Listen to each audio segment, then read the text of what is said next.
Hey guys, this is Mark Torriello, and this is my very first episode of Creep Cinema. I'm so excited to be doing this. I've had the blog for a while, so I decided to just move on to YouTube reviews.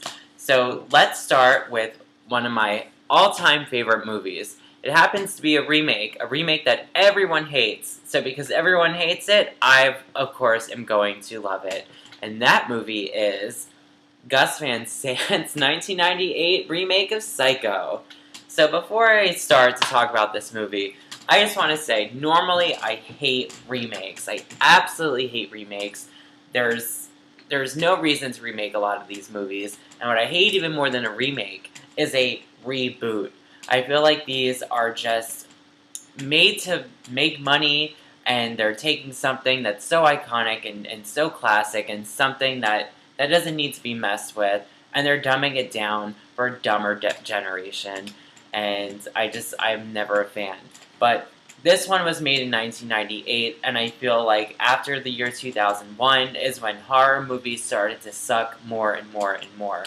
So I feel like the remake of Psycho is more of an experimental, conceptual idea by Gus Van Sant rather than a reboot or a remake. Also, with the original from Alfred Hitchcock, I love the original just as much. I really do. There's nothing wrong with it. It's a Hitchcock, for Christ's sake. It really didn't need to be remade. But I just want everyone watching to know that I do have an appreciation for Hitchcock.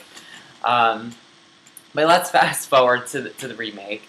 So let me break down what I really like about the remake of Psycho. So, number one, okay, I love the fact that it's in color, okay? I am a fashion designer, I went to school for art, so, and I love color. So for me, anything with a good aesthetic or a really good art direction will take a movie very far. So I love the whole look of the entire movie.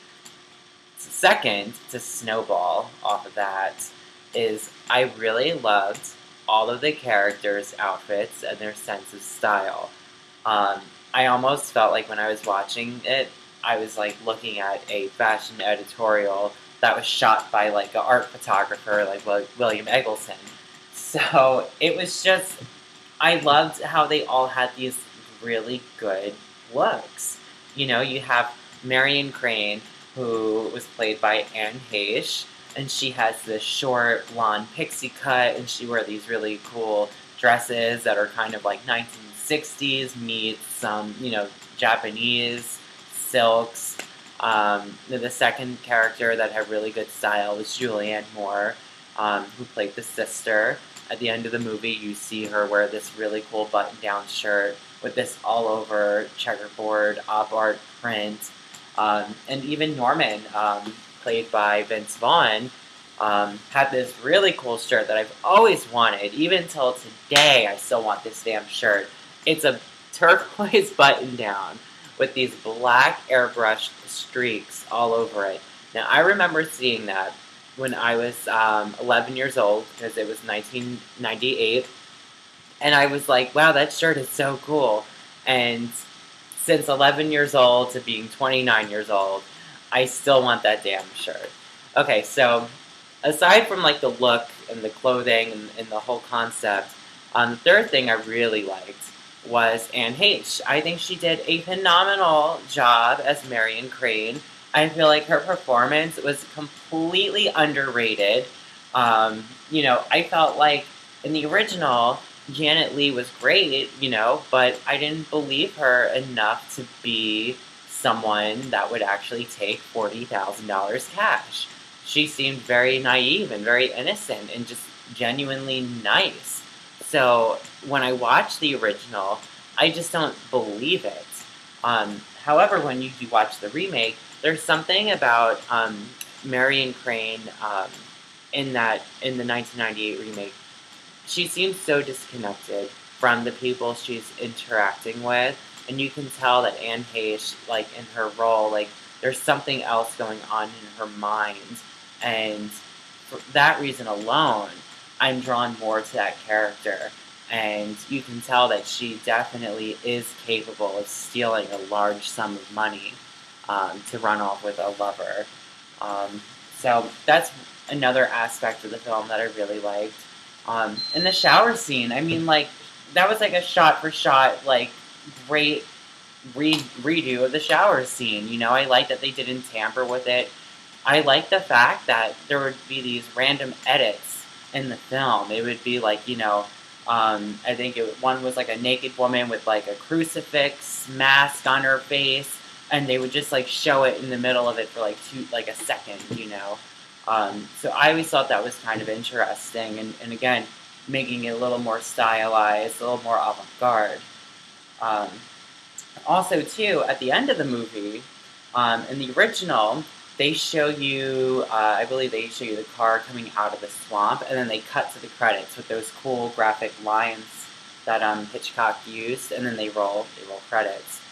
In the remake, they actually show you the car get pulled out of the swamp, and it's this overhead shot, and they don't cut to the lines. They just continue showing this crime scene with all the reporters or the investigators or the cops, and you have this overhead view of the swamp, and then in the background you have the highway, and the credits roll while all of this is going on, and then they pack up and leave, and then the credits come to an end, and then you're kind of stuck for about 1 to 2 minutes of this overhead shot of this swamp where they found the car.